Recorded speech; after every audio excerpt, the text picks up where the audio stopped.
Neurology, pathology, multiple sclerosis. All right, for MS, this is once again one of those things that it's very easy to kind of point out and picture in a STEM, okay, in a question STEM, because they usually present relatively the same. So the first thing you have to understand about MS is that it's an autoimmune inflammation and it leads to demyelination of the CNS. Okay, so when you have demyelination of the CNS, you have axonal damage, right? Because it no longer is protected by the myelin, and it also becomes inflamed, and it has lack of kind of communication due to the fact that you have demyelination of the CNS. All right, now the main population you're going to see, 95% of your questions, okay? 95% of your questions, I'm almost positive, it's going to be a female that's from the age of 20 to 40. Okay, so that's the first sign that you should look for. It's a female that's aged 20 to 40, usually further from the equator, so they're going to have fairer skin. Okay, that's the second sign. All right, and then the third sign is going to be a symptom. All right, they usually like to present with one of these symptoms. The first symptom they like to present with is optic neuritis. Okay, so they have acute, which is all it is just like painful, like vision loss in one eye. It's acute, painful vision loss in one eye, and then it comes back.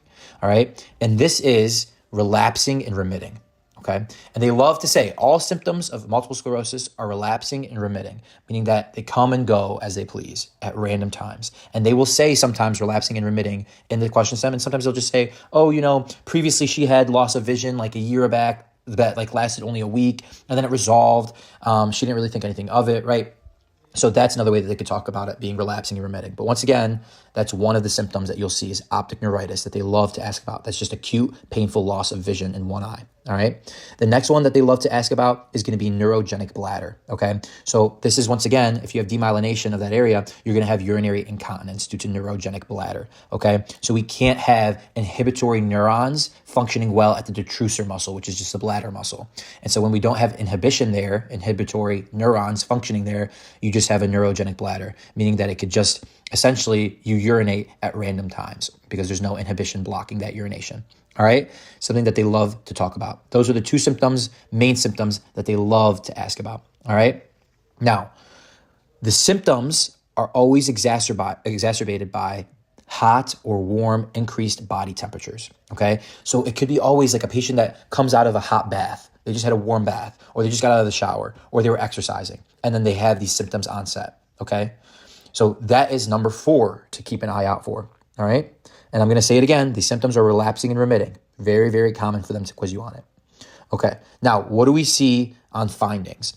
They like to ask about what you're going to be seeing is increased IgG level and myelin-based protein in the CSF. But their favorite thing is oligoclonal bands. Okay. Oligoclonal bands is going to be very key for diagnosis of MS. Okay. Oligoclonal bands. Do not forget that. All right. Now, you also will see periventricular plaques. Okay, which is just areas of loss of oligodendrocytes and reactive gliosis, but it's just periventricular plaques that appear. And those plaques, once again, are going to be demyelinated plaques. Okay, so just going to run through it one more time because it's very, very important. This is very high yield and it's easy to get. Multiple sclerosis. It's an autoimmune inflammation disease that leads to demyelination of the central nervous system neurons. Okay, and it can cause axonal damage. The presentation is going to be in a female aged 20 to 40, okay, usually fair skin.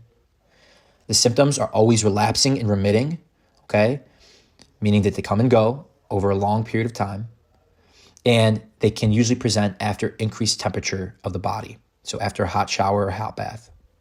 The symptoms most commonly tested are optic neuritis, which is just acute, painful loss of vision in one of the eyes. That comes back, remember, it's relapsing and remitting. Or neurogenic bladder. Neurogenic bladder is going to be, once again, due to the fact that you don't have inhibitory neurons functioning correctly at the detrusor muscle. You're going to see on findings increased levels of IgG and myelin-basic protein in the CSF, but the key finding that's helpful for diagnosis is oligoclonal bands, okay? Now, you have oligodendrocyte loss and reactive gliosis in certain areas, and that leads to a classic demyelinated periventricular plaques. Actually, it's both, periventricular. I think it's both, but honestly, that's too in depth. It's just going to be periventricular plaques, okay? If you see peri plaques or demyelinated plaques, then they're talking about MS, All right. So that's all. Keep in mind what MS is, and you'll be fine.